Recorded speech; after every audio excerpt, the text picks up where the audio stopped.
Ada sebuah kekuatan yang terdahsyat di dunia ini, hadirin mulia. Itu kekuatan iman. Lebih hebat dari kekuatan ekonomi, lebih hebat daripada kekuatan teknologi, lebih hebat daripada kekuatan senjata apapun. Kekuatan apa? Kekuatan iman. Menangnya umat Islam, tersebarnya Islam itu bukan karena kekuatan ekonomi, Pak. Bukan karena senjata umat Islam hebat, bukan karena kita banyak, bukan karena umat Islam punya kekuasaan, tidak. Tersebarnya Islam, hadirin sekalian, karena umat Islam melibatkan Allah, karena pertolongan gaibiahnya Allah, karena nusrah gaibiahnya Allah. Di perang Badar itu punya apa umat Islam, Pak? Punya apa? Jumlah 313 orang saja. Senjata banyak yang nggak pegang senjata, hanya pegang pelepah kurma saja. Datang cuma mencari air untuk diminum. Tidak ada persiapan untuk berjuang, untuk berjihad, untuk berperang. Ternyata dihadang oleh orang-orang kafir Quraisy, ribuan orang dengan bersenjata lengkap, dengan persiapan lengkap. Jumlah mereka lebih banyak, senjata mereka lebih canggih, perekonomian mereka lebih hebat, kekuasaan mereka yang kuasai waktu itu di Jazirah Arab. Umat Islam punya apa? Hanya punya Allah dan Rasulnya saja. Hanya punya iman sempurna kepada Allah dan Rasulnya, sehingga Allah Ta'ala berikan kemenangan kepada umat Islam di hari itu. Menang sebab apa? Kekuatan iman. Nah, jadi kalau kita mau tahu iman kita hari ini, lihatlah keadaan kita menghadapi masalah ini dengan cara apa hari ini. Bukan dengan iman, Pak, bukan dengan amal, bukan dengan memakmurkan masjid, tapi dengan cara mengunci masjid, melarang orang sholat Id, melarang orang haji umrah. Logika kekuatan akal apa yang didapatkan? Masalah bertambah runyam, ekonomi kita bersambat hancur. Nah, maka hadirin sekalian, kita harus yakin dengan janji Allah. Dalam satu hadis qudsi Allah berjanji, sekiranya kalian mendapatkan aku, kata Allah, kalian akan dapatkan segala-galanya. Tapi apabila kalian kehilangan aku, kalian akan kehilangan segala-galanya. Dapat Allah, dapat segala-galanya. Hilang Allah, hilang segala-galanya. Tidak masalah kita kehilangan seseorang karena Allah, jangan sampai hilang Allah karena seseorang. Tidak masalah kita kehilangan pekerjaan karena Allah, jangan sampai hilang Allah karena pekerjaan. Tidak masalah kita kehilangan popularitas karena Allah, jangan sampai hilang Allah karena popularitas. Dapatkan Allah, dapat segala-galanya. Karena Allah mampu membahagiakan kita dengan asbab atau tanpa asbab. Allah berkuasa membahagiakan kita dengan benda atau tanpa benda. Allah mampu membahagiakan kita dengan rumah atau tanpa rumah. Allah mampu membahagiakan kita dengan mobil atau tanpa mobil, dengan motor atau tanpa motor, dengan suami atau tanpa suami, dengan istri atau tanpa istri, dengan anak atau tanpa anak, dengan teman atau tanpa teman. Allah mampu membahagiakan manusia hatta di dalam api sekalipun. Nabi Ibrahim dibakar hidup-hidup sama Namrud. Ditanya sama orang, kapan saat terindah dalam hidupmu wahai Ibrahim? Dia katakan, ketika aku dibakar. Ya.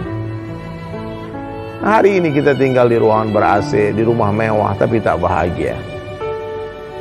Mengeluh terus hidupnya.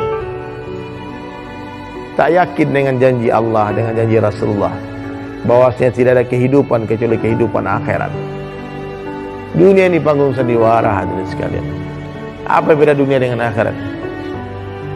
Apa, Pak? Apa beda dunia dengan akhirat?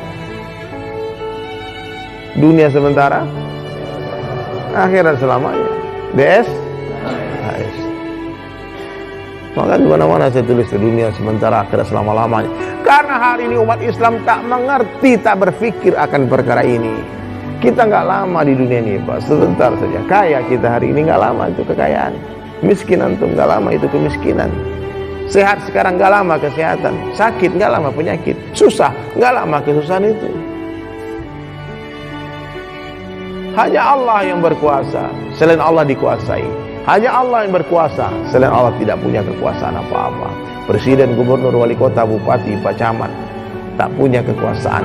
Jangankan menguasai orang banyak, menguasai diri mereka pun mereka tak mampu. Hanya Allah yang berkuasa, makhluk tak kuasa. La ilaha illallah. Jaddidu imanakum Kaifa nujaddidu imanana ya Rasulullah? Tingkatkan iman kalian, bagaimana caranya ya Rasulullah? Maka Nabi menjawab, aksiru min qawli la ilaha illallah. Banyak-banyaklah kalian mengucapkan la ilaha illallah. Illallah. Masukkan ke dalam hati. Ma fi qalbi ghairallah. Dunia di tangan, di hati jangan. Mobil di garasi jangan masuk hati.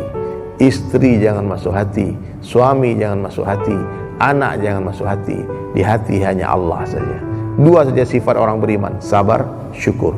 Sabar, syukur. Dapat perkara yang disukai, bersyukur. Dapat perkara yang tidak disukai, bersabar. Dapat harta yang banyak, bersyukur. Kurang harta, sempit rezeki, bersabar.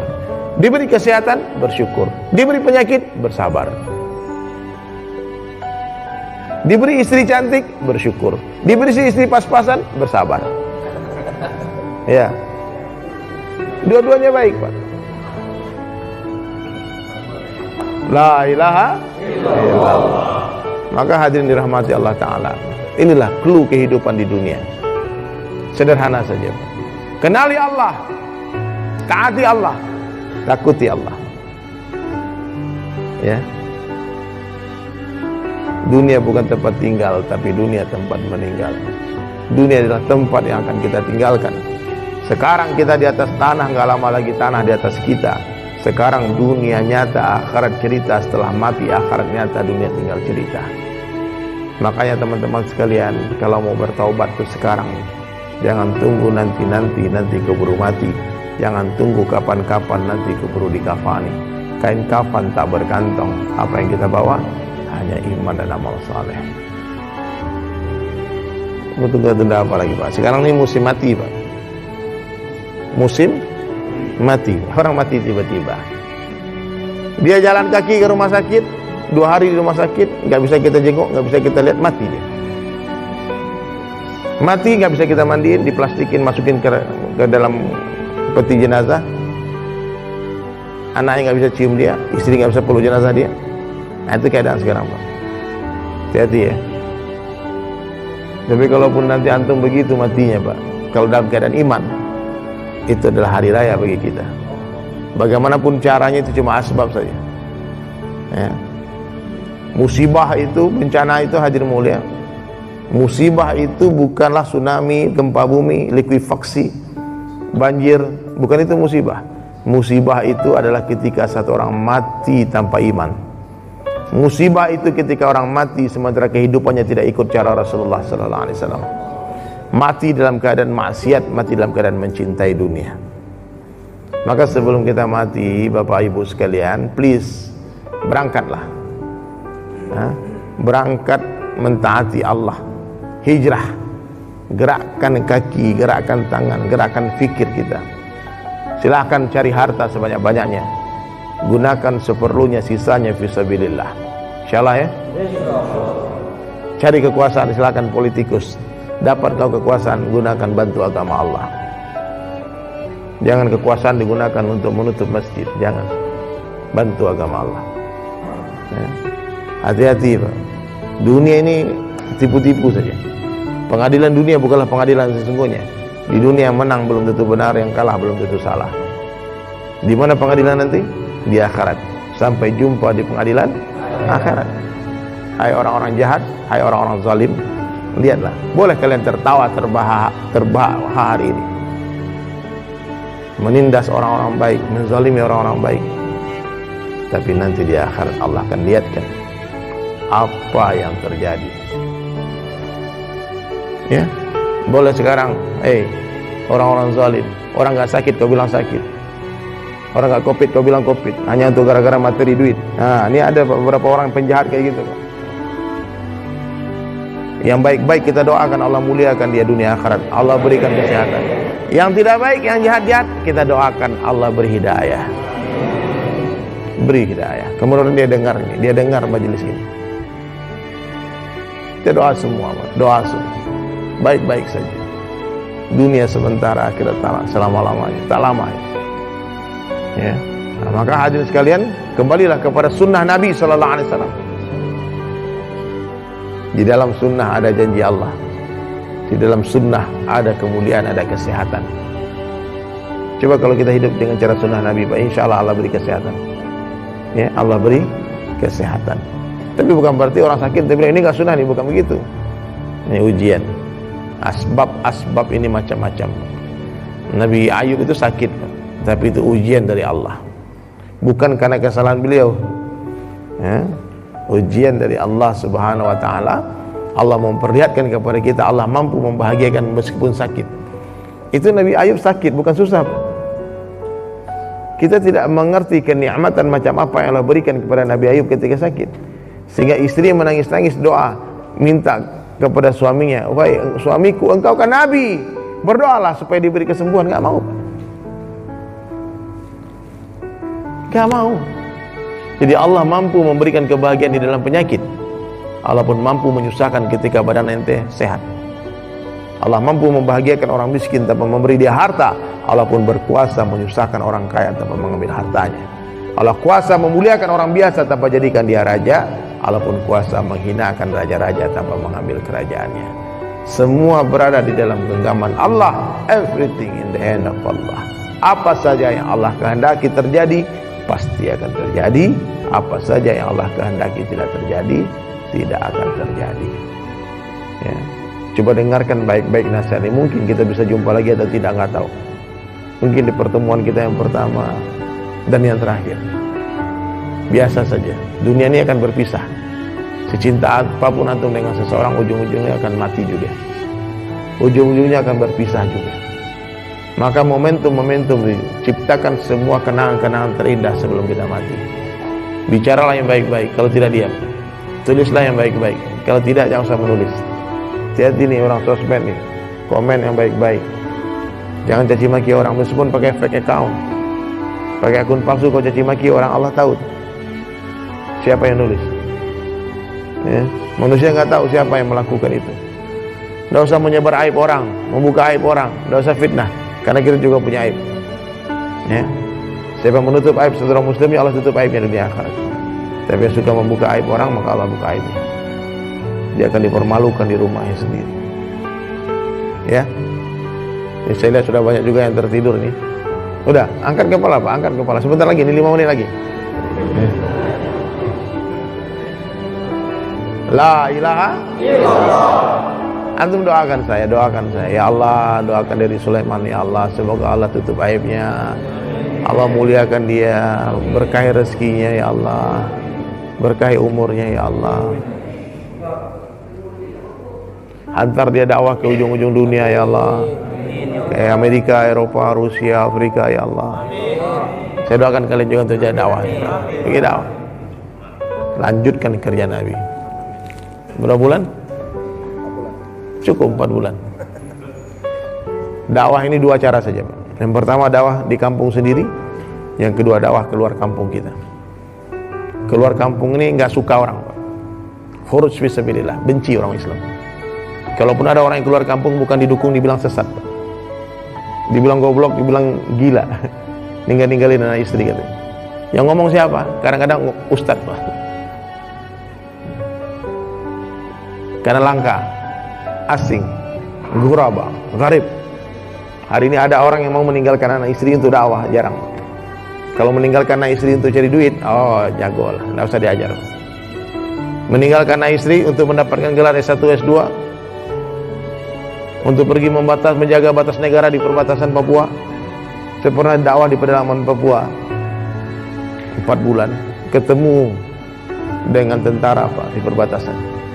Saya tanya, udah berapa lama di sini Bang? Dibilang udah 18 bulan. Anak istri aman, dijaga negara. Yakin Pak, diutus negara, dia yakin istri dijaga negara. Sekarang dakwah itu diutus Allah Pak, kerja sama Allah. Masa kita nggak yakin anak istri kita dijaga Allah? Siap ya? Siap. Antum kalau pergi keliling dunia Pak, nanti banyak antum lihat. Baru antum, oh iya, Masya Allah. Maka jangan di Palembang aja. Kapan keluar ya, khuruj fisabilillah. Pergi ente ke Cina, ke Eropa, ke Rusia. Pakai duit sendiri, jangan bikin proposal. Dakwah bikin proposal, datang ke orang kaya, nggak boleh Pak. Bi amwalikum wa anfusikum. Nih, ahbab-ahbab, teman-teman dakwah, dengar baik-baik Pak. Kapan dakwah kita ini akan sampai ke hati umat? Kapan dakwah kita akan sampai ke hati manusia? Ketika kita datang tidak berhajat dengan keduniaan mereka. Kapan dakwah ini akan menyentuh hati orang kaya? Ketika kita dakwah kepada orang kaya, kita tidak berminat dengan hartanya. Baru terkesan orang kaya. Ini mau datang ke orang kaya, proposal lagi. Ini Pak, nih kemana Pak? Nih kita mau bikin acara nih Pak, perlu budget. Itu bukan dakwah namanya Pak. Ya. Cari duit namanya itu. Dakwah bukan cari duit. Dakwah bukan profesi, tapi apapun profesi kita wajib berdakwah. Ya. Paham insyaallah Pak ya? Nah, jadi kalau antum mau jadi dai, udah jadilah dai yang benar, yang ikhlas. Ajak manusia kepada Allah, datangi manusia, nggak usah beda-bedakan. Yang kaya datangi, yang miskin datangi. Yang suka datangi, nggak suka datangi. Kota-kota datangi, kampung-kampung datangi, pegunungan datangi, pantai-pantai pun disisiri. Menyeberangi lautan samudra, tergantung musyawarah, berangkat. Ya. Tidak perlu juga orang tahu juga dengan dakwah-dakwah antum apa yang antum buat. Senyap-senyap saja. Ya.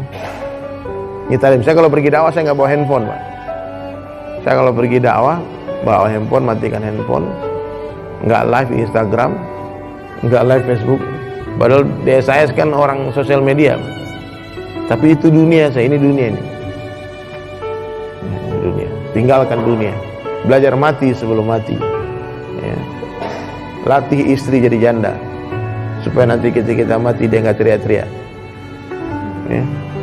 Ini banyak jomblo saya lihat ini banyak. Iya, antum cari istri solehah ya, istri solehah, istri yang menyejukkan pandangan mata, istri yang selalu menenteramkan hati kita, menyenangkan hati kita. Ya, bukan yang menyusahkan, bukan yang mengganggu dakwah, tapi membantu dakwah. Antum nikahi orang soleh, menikah karena Allah. Ya. Sehingga nanti kerjasama kita dalam dakwah insya Allah akan menjadi asbab hidayah. Amin. Ta'lim hadir dihidupkan hari-hari, zikir diperbuat banyak-banyak, dan akhlak diperbaiki. Anggap semua orang yang kita jumpai lebih baik dari kita. Ya. Orang tua lebih baik, mereka lebih dulu beramal soleh, pasti pahalanya lebih banyak dari kita. Anak muda lebih baik, karena saya lebih dulu bermaksiat, pasti dosa saya lebih banyak. Orang kaya lebih baik, kenapa? Harta mereka lebih banyak, zakatnya lebih banyak, sedekah lebih banyak, bangun masjid, bangun pesantren, pasti pahala orang kaya lebih banyak daripada pahala saya. Dan orang miskin, katakan orang miskin lebih baik dari saya, kenapa? Tak banyak hisab abang itu di akhirat, pasti dia lebih dulu masuk surga dari saya. Allah beri dua mata, satu mata selalu melihat kebaikan orang lain, satu mata melihat keburukan diri sendiri. Insyaallah. Katakan setiap hari, sebaik-baik saya, lebih baik orang lain. Seburuk-buruk orang lain, lebih buruk saya. Coba ulangi. Sebaik-baik orang lain, seburuk-buruk orang lain, lebih buruk saya. Bagus, jangan dibalik-balik ya. Seburuk-buruk saya, lebih buruk orang lain, nah, itu sombong. Lalu ikhlas, dan yang terakhir, banyak-banyak zikrul maut. Karena kematian tak mencari orang tua, tak mencari orang sakit. Dia mencari siapa yang telah habis rezeki dia makan. Ya, mungkin hari ini hari terakhir kita. Malaikat maut 70 kali setiap hari menatap wajah kita. Asbabnya macam-macam. Ya, ada dengan sakit, ada tidak sakit, tidur aja mati ada. Lagi dengar ceramah mati ada. Orang kaya, orang miskin, raja-raja, rakyat biasa.